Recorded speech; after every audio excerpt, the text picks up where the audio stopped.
If you don't believe you're worth anything, obviously your confidence is there. If you don't believe you're able to go do anything, obviously your confidence is there.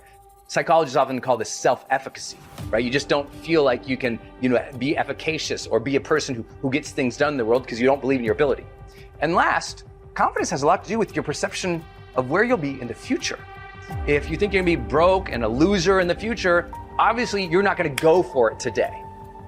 We need to eliminate the negative self-talk, and an environment that's easy to get stuck in sometimes can be the negative self-talk. And there's so much negativity in the world, and if you don't actively work to shift your focus, to shift your thoughts and your mind, that negativity will consume you. And that's where the law of attraction comes in. Now, for me, it's about focusing less on what I don't want to happen in the future and actually focus on what I do want. And again, I think a lot of people focus on what they don't want too much. And you start to attract the things you're thinking about. I don't want this, I don't want that. Those things start to come to you. You start to see them. Where your focus goes, your energy flows. And so if you're focusing on the negative, guess what's going to happen? Your energy is going to go to the negative, and everything is going to be negative because that's where your focus is. That's where your energy is flowing. Listen to me. If you think about that thing, you concentrate on winning. You concentrate on dominating. Listen to me. Whatever you focus on, when your focus goes, your energy flows. And so we going to think about what we're thinking about. You hear me? We're going to think about what we're thinking about. And when we think about those things which are pure, listen to me, come on. That stuff that's true, right?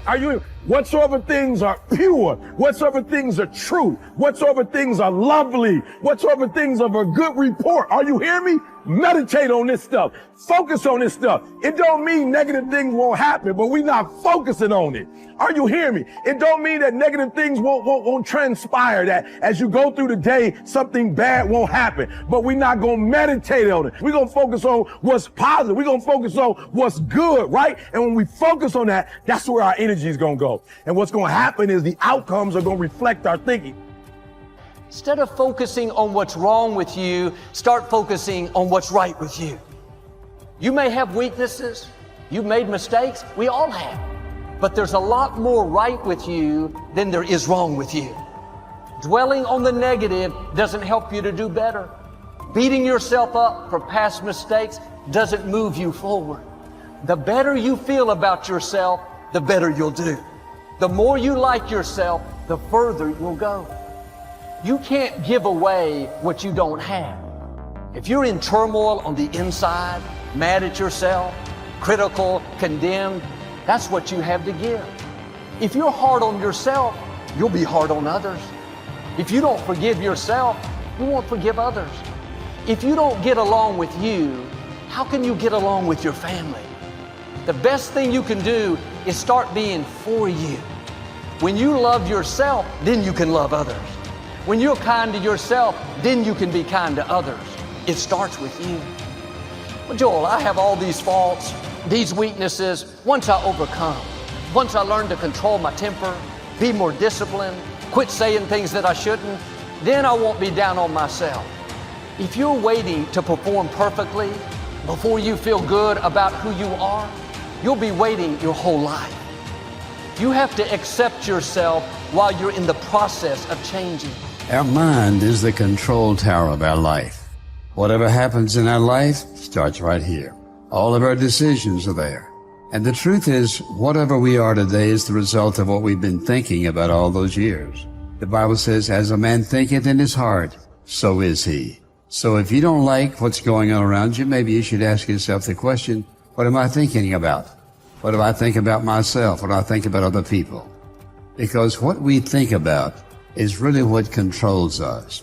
For example, our relationship to God, our relationship to each other, our sense of direction in life, whatever we accomplish, our failures in life, all of that is a result of the way we think. And oftentimes we forget that this is the control tower, that everything else is a result of how we think, controlling our thoughts, because this controls everything. And that's where our thoughts are from. How do I control this control tower of my life? One of the ways you overcome whatever that sin is in your life or whatever's going on, one of the ways you overcome this thinking is by asking yourself some very impacting questions. Not just questions, but questions that'll make a difference in your life. And I would just encourage you to write these down. You ask yourself these questions about whatever you're thinking, and the first question you ask is this: where will these thoughts lead me? Where will these thoughts lead me? If I keep thinking the same thing, well, it's going to lead you somewhere. Very important question. If I keep thinking this, where's it going to lead me? Another question is, will these thoughts get me where I want to go? Then you have to decide, where do I want to go? Where do I want to go in life? Will what I'm thinking get me where I want to go? And if you say, I'm just not important, I'm a nobody, I don't have any gifts and talents and skills in life, and give yourself a lot of excuses, you won't get anywhere. So you have to ask yourself the question, if I keep thinking this, where will this get me in life? Then ask yourself the question, are these thoughts scripturally acceptable? In other words, let's say, for example, you're sitting in front of the TV and something comes along, you know it's not right. And the world is full of pornography. And pornography is the world's photography. They have diluted the truth, and they put all kind of stuff out there for people to watch. And you ask yourself the question, are these thoughts scripturally acceptable? And here's somebody committing some sexual act on television or whatever you may watch. Are these things acceptable scripturally? No, they're not. Then you shut it down, cut it off. In other words, you don't watch. You do not have to watch what you know is not right. You can shut it down. Somebody says, but I'm so weak. You're weak because you're talking about being weak. You don't have to be weak. You have the Spirit of God within you who will enable you to do whatever is necessary to overcome whatever is there. So what we're doing is giving these questions and saying, let's look at reality. What's reality? Reality is, where will these thoughts lead me? I have to answer that question. Will these thoughts get me where I want to go? I need to answer that question. Are these thoughts scripturally acceptable? I can answer that. Will these thoughts build me up or tear me down? And they're going to do one of the two. They're not neutral. Our thoughts are going to build us up or tear us down.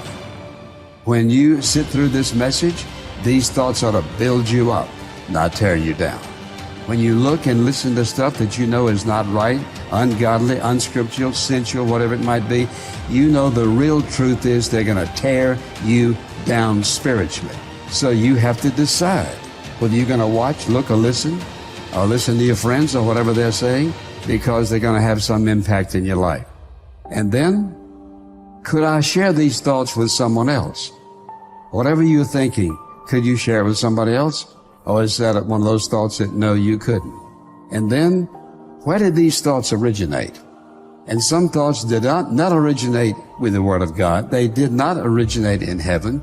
They did not originate in godly living. They did not originate in anything that's holy. And they did not originate in anything that is good for you. So when you analyze the thoughts, where did this come from? Why am I thinking this? What's the source of this? What is this going to do in my life? Watch this. All of those questions, you have the right and the power to answer for your life. Nobody else can answer them for your life. You have the power to answer them for your life. And we're just talking about how you think about yourself and the power of your thoughts. And you just think just these questions alone.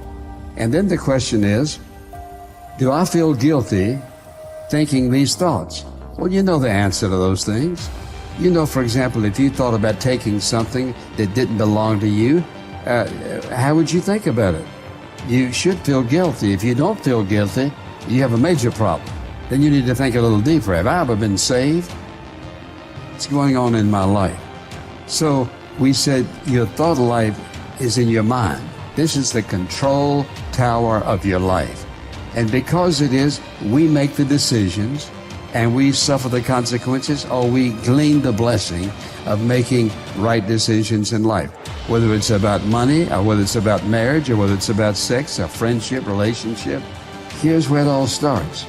And this is going to control your life. And the truth is, all of us up to this point in our life, where we are is a result of how we've been thinking all these years. So this is, I think, why people are so obsessed in some sense with the search for fundamental meaning. It's because you want to be able to associate. So imagine, this is a good story. So you can imagine two people laying bricks. They're building a gigantic wall, and the one person thinks, oh my God, you know, this wall is going to take 100,000 bricks, and I'm laying one at a time, and I'm wasting my life away, trivially adding to this gigantic brick wall. And what am I doing? This is absolutely miserable, brick by brick. And the other person thinks, in 300 years, this is going to be a cathedral. And so the person in the second state is doing exactly the same thing at a local level, laying bricks, but each brick is related to a very high goal. And that means the reward that's attendant upon the laying of the brick is proportional to the goal, to the aim of the entire behavioral process. And so it seems to me, so if you're aimless and goalless, and I know you've done some work on goal setting, if you're aimless and goalless, then you can't elicit any positive emotion. And if your goals are fragmented, which is also what happens if you're aimless or your goals lack unity, if your goals are fragmented, then no given behavioral manifestation can elicit any dopaminergic reward because it's not a step forward to anything desirable. And so there's no positive emotion. And so you can't learn. Well, according to your account, I didn't know that. See, I didn't know that when you put yourself in a state of apprehension in relationship to a valued goal, that your neuroplasticity improves and you can learn better. That's very, very cool. So, because I just developed this app for writing called Essay.